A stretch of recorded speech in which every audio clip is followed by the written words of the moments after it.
Indies actually looked vulnerable. The whole cricket world was watching when the two teams met for the first test at Jamaica. First of all, the Australians, more misfortune for them. Bruce Reid virtually declared himself unfit, said he hadn't had enough bowling, and he was left out of the originally nominated 12.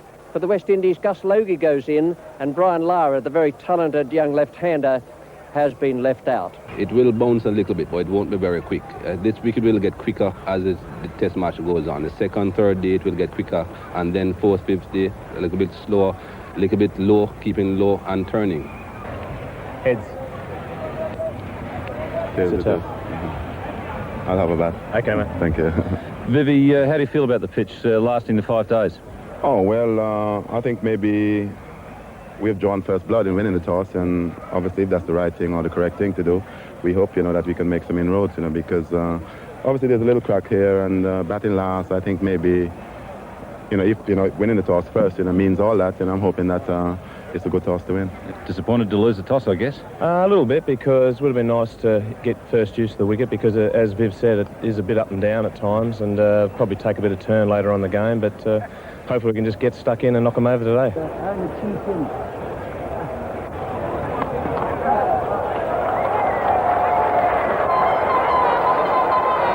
Outfield is fast.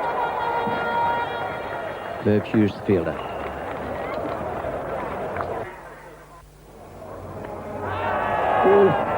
Well, he must have got something onto the ball with the edge of the bat, but it certainly thumped him on the foot. It was a beautiful Yorker.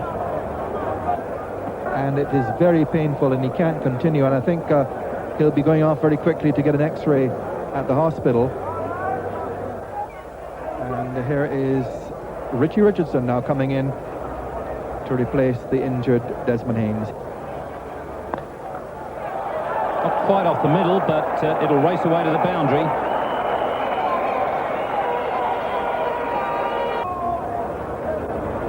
Big shout there from Ian Healy. Richie Richardson doesn't even bother to look at the umpire. He's on his way. Oh, what a catch. He is one of the greatest gully fields the world has ever seen, that guy. Geoffrey Marsh at Gully. He has taken some blinders in recent years, and nothing has been better than that. And that's well struck by Richards as well. Short, put away, typical Vivian Richards stroke. It's in the air. Hughes is there, he's taken in. Richards gone. Falling for the bouncer from McDermott. Good catch by Hughes.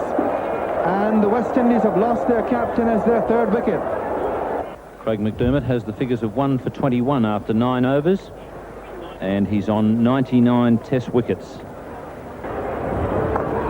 And McDermott has got his 100, and he's done it all himself. Caught and bowled Gordon Greenwich with the slower one. It's 4 for 68. And the ball, I think, has gone onto the stumps. It's hit Logie and gone onto the stumps. It hasn't knocked the bails off, so he's not out, he's not dismissed, but he's not in real good shape by the way they're calling to the pavilion there. Desmond Haynes returning. So McDermott has been a real wrecker here at Sabina Park. Right through him with the off go. So Craig McDermott having a tremendous day here at Sabina Park. West Indies now 6 for 75 with Craig McDermott on a hat-trick.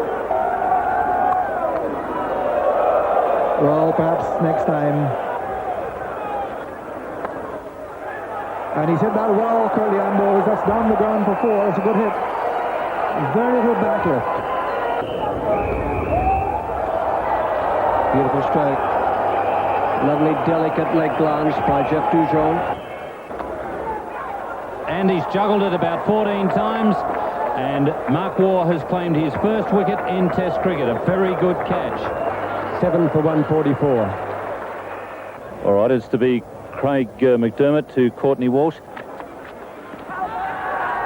He's leg before now. So the ball well up to the bat. And playing right across it. McDermott gets his 5th wicket. And the West Indies are 8 for 166. Great shot to bring up the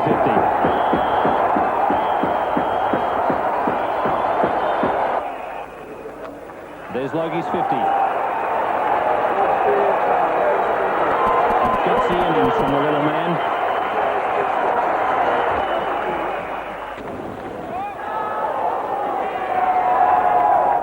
That's a very good wicket to Merv Hughes. He's got one to bounce with that soft ball. It's blown off the glove from Jeffrey Dujon. And he knocks leg stump right out of the ground to finish off the West Indian innings. Way for 4. Courtney Wald's got a fingertip to that. It will slow down, but not quite enough. And it is the half century for Geoffrey Marsh. That brings up the 100 for Australia. It's the 100 partnership, obviously, from Marsh and Taylor. Well run. Yes, sir, that's Taylor's 50. It's the 11th 50. About there. And Ambrose has finally got the breakthrough. A much-needed one for the West Indies. So the Australians won for 139. David Boone is the new man at the crease. They can't afford to get too wide of that off stump from David Boone. And brilliantly. Oh! Cooper has claimed it. That's a very good catch indeed. It's 2 for 194 at Sabina Park. That going away to the boundary, so that's 9,000 runs in Test cricket for Alan Border.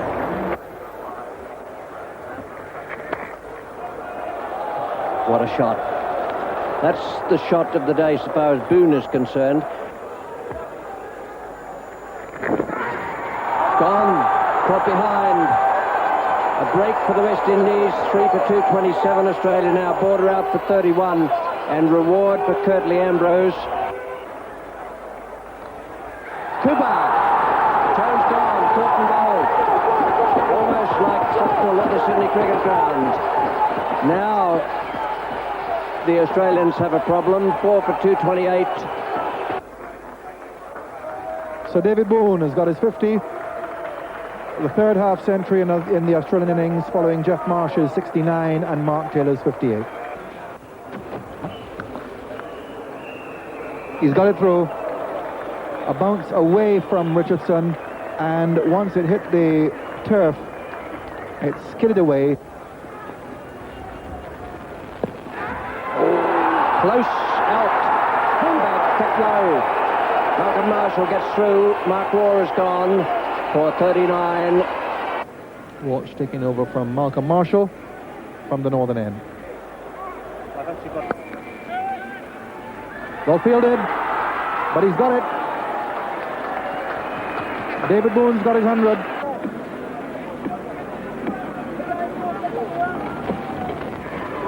That's a rare beauty. And Matthews goes caught behind, and it's 6 for 357. Wicketkeeper Ian Healy comes in. Oh, must be. Must be. That was well bowled. Walsh gets that ball to come back from outside off stump very sharply. With McDermott on strike. Oh, well bowled. Brilliant Yorker.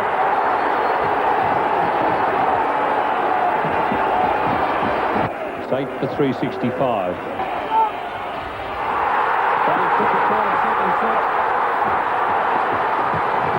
So Sabina Park erupts as Patrick Patterson gets 2 wickets in 2 balls. Middle stump on this occasion. So Patrick Patterson has demolished the Australian tail, and he finishes with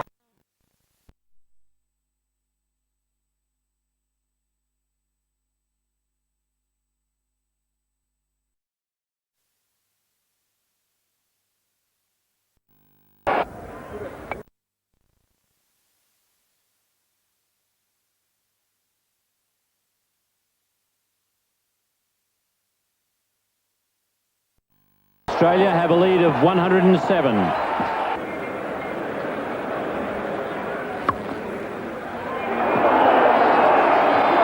beautiful stroke.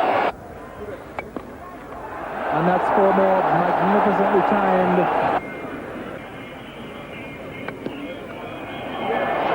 And that's it. That's a short boundary down there. And even though Hughes got a lot of hand onto it, the ball will just go across the road. That's his half century. None for 93. Greenwich comes down the track, hits it beautifully at 6. First 6 of the match. Beaten by the slower ball. There's a big shout there from Ian Healy, and he's been given. Gordon Greenwich has been given out. So the slower ball has struck once again for Craig McDermott. Looked like it must have been an inside edge onto the leg, and then bounced up in the air to Ian Healy. New batsman is Richie Richardson.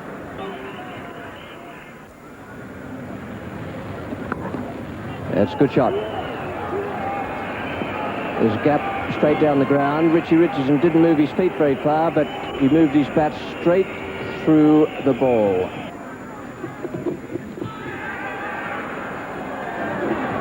And he's given, and Desmond Haynes has gone. Now, that was a unanimous appeal. Must have been quite a faint nick.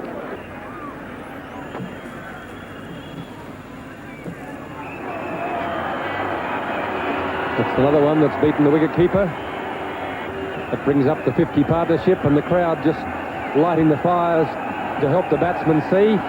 They're obviously of the opinion that it's too dark here to continue playing. We've had all sorts of frustration here. The fourth day completely washed out after the thunderstorms on the third evening, and it was ironic that once again today, with the sun beating down, a lovely day, you just couldn't have asked for anything more, hardly a wisp of cloud around, that there was further delay. 264 for the West Indies, batting first. McDermott to Hooper, and he's bowled him. Off stump, knocked right out of the ground. So the Australian bowlers were quite happy to take on the challenge. Hooper was driving extremely well. McDermott keeping the ball up to him, and that one coming back in through the gap. And Hooper is bowled off stump, and the third West Indies wicket is down. Richards has hit that way down the ground into the press box. That's a ginormous 6.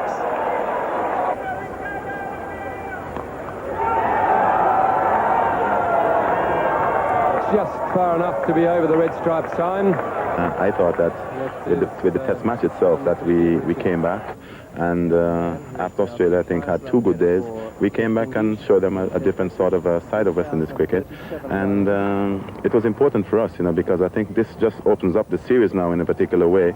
It's a pity, that we had that little disappointment, on the 4th day, but these things do happen. I think maybe the people in the Caribbean and cricket lovers can look forward now to some good cricket ahead.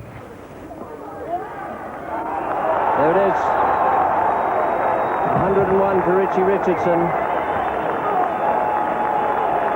Congratulations from his captain, his 11th Test century and his 6th against Australia.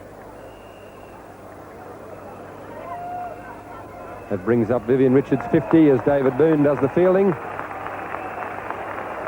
Another fine performance by Vivian Richards. So the first test was inconclusive. There were signs that the West Indies still had the strength to emerge as series winners. Richie Richardson's second innings century was absolutely magnificent. But Australia too had many positives to reflect upon. Take out Gus Logie's brave innings and Jeff Dujon's support knock, and the Australian bowlers had the best of the West Indies' first innings. Craig McDermott maintained the full head of steam that he had built up against England in Australia. He took 5 for 80 from 23 hostile overs, and Merv Hughes gave him wonderful backup with 4 for 67. David Boone had scored 109 not out, an innings of immense courage and discipline. Jeff Marsh and Mark Taylor had each put together polished